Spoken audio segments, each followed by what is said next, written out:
Hey everyone, so someone asked me a great question today, which is how does the volatility of Bitcoin impact adoption?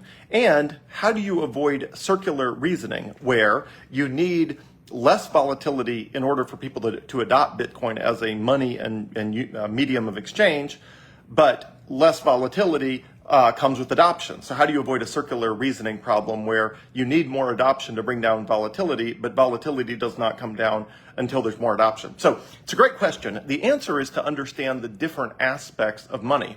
So when any good is going through the process of monetization, whether it's seashells, gold, or anything else like that, it goes through the process where it goes from a collectible to a store of value to a medium of exchange and ultimately to a unit of account. So there are 4 different layers from collectible to store of value to medium of exchange to unit of account. A lot of people get hung up on this because they think about money only as a medium of exchange. But a money actually goes through all of those 4, and once it is no longer a collectible, it has the last 3 characteristics for its entire life in different magnitudes.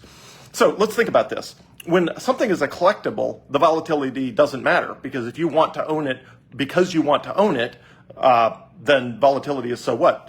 Collectibles are inherently very volatile. When something becomes a store of value, the volatility matters, but it only matters in the long term if the asset is not going up and to the right. So if it's not increasing in value. In the case of Bitcoin, over any 4-year period, the price has always been higher than 4 years previously. And so as long as the price is going up and to the right, the volatility for something that's a store of value, as long as your time horizon is long enough, it doesn't matter that much. For a medium of exchange, the volatility matters more, because obviously if you're exchanging things on a day-to-day basis and the price is literally all over the place, then that creates more issues unless you can stomach that volatility. So for a medium of exchange, the volatility matters more than for a store of value, which matters more than for a collectible. And the aspect that matters most is unit of account. Unit of account meaning that is what you're denominating debts in, that is what you're expecting to get paid for in the future, that is what your paycheck is denominated in, meaning rather than someone agreeing they're going to pay you $2,000 a month or $3,000 a month, instead they're going to pay you 1% of 1 Bitcoin a month or something like that. And that in that case, unit of account really does matter, because if the price goes up and down and you really don't want to be in a position where the income to pay for your daily needs is denominated entirely in Bitcoin, but your daily needs are denominated in US dollars, unless, again, you can stomach that volatility by having reserves. So anyway, so all that to say, when people say, how do you get more adoption with the volatility, and how will it get adoption because of volatility? How do you avoid that sort of chicken and the egg problem or that circular reasoning? Typically, it's because they're thinking about Bitcoin as a medium of exchange, rather as its only attribute. And if that was the only attribute, that would be problematic, because as a medium of exchange, if that was the only reason people were using it, then less volatility would lead to greater adoption, and greater adoption would lead to less volatility. But what would jumpstart that process? In the case of Bitcoin, it doesn't matter, because the vast majority of people who are adopting Bitcoin are adopting it as a store of value. And as a store of value, as long as the long-term trajectory is up and to the right, meaning growth, then the short-term volatility effectively just is a metric that determines the upside of the long term. So if Bitcoin was very low volatility now, it would tend to be also the case that the long-term upside potential was also limited, because obviously if something is only going up or down 1% a year, well, you're not going to get a 50 or 60% increase on the value of that asset in a year, because that's mathematically impossible. So anyway, so the answer to the question is the vast majority of people are using Bitcoin. We can leave collectible off the table. Bitcoin was a collectible maybe the first 6 months, or somewhere between 6 months and 18 months before it had a price, before anybody had actually exchanged it for anything. You could think of it as a collectible that had not yet become a money. Once it was actually exchanged for 2 Papa John's pizzas, it became a money, and has been ever since. So in sort of the modern era, which is the last 14 of the last 15.5 years, the last 14 years, Bitcoin has been serving as a store of value, medium of exchange, and unit of account. But by far, it's weighted on the front end of that. Meaning, if I had to split it, down, I would say, I'm just making these numbers up literally off the top of my head right now. I would say Bitcoin's probably 80% a store of value, 19% a medium of exchange, and 1% a unit of account. Almost nobody is using Bitcoin as a unit of account.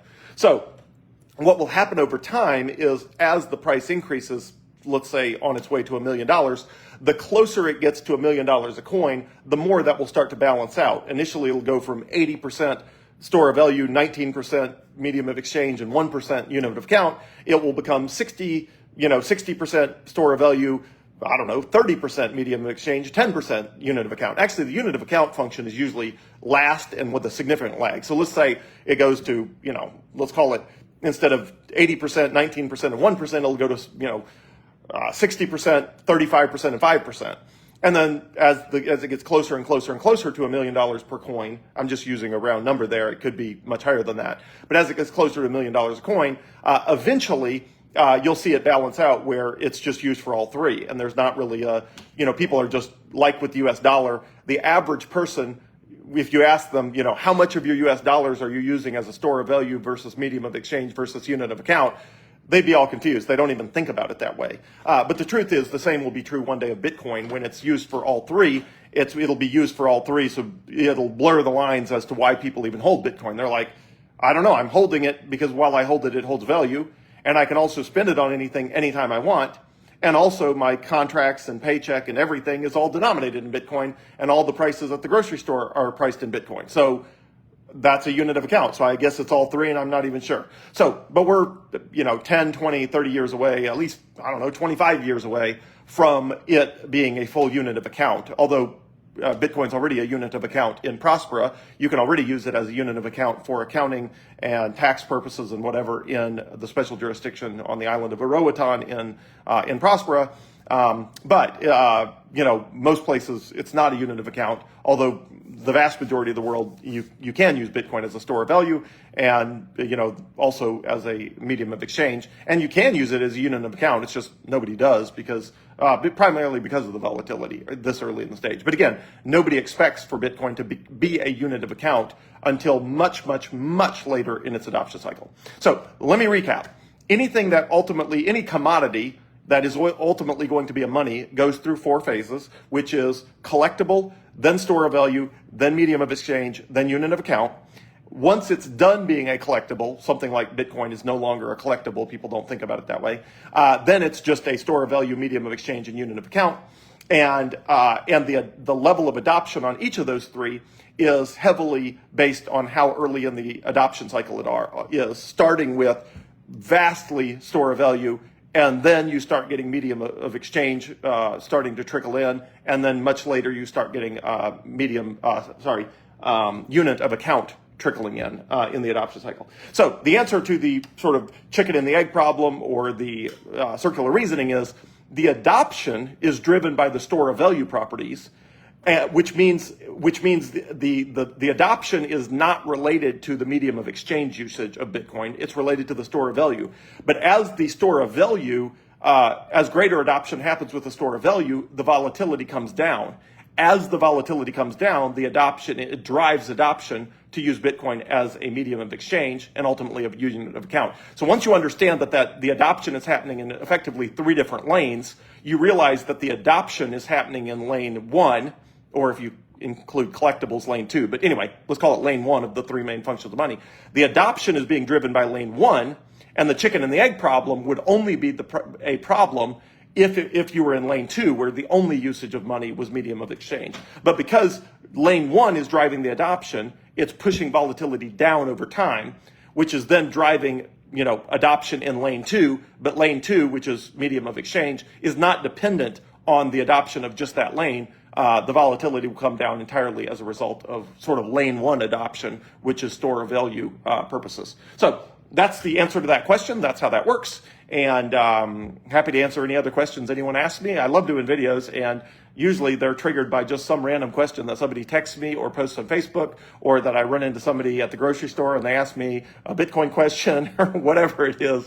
But always happy to answer any questions anyone has. Thanks.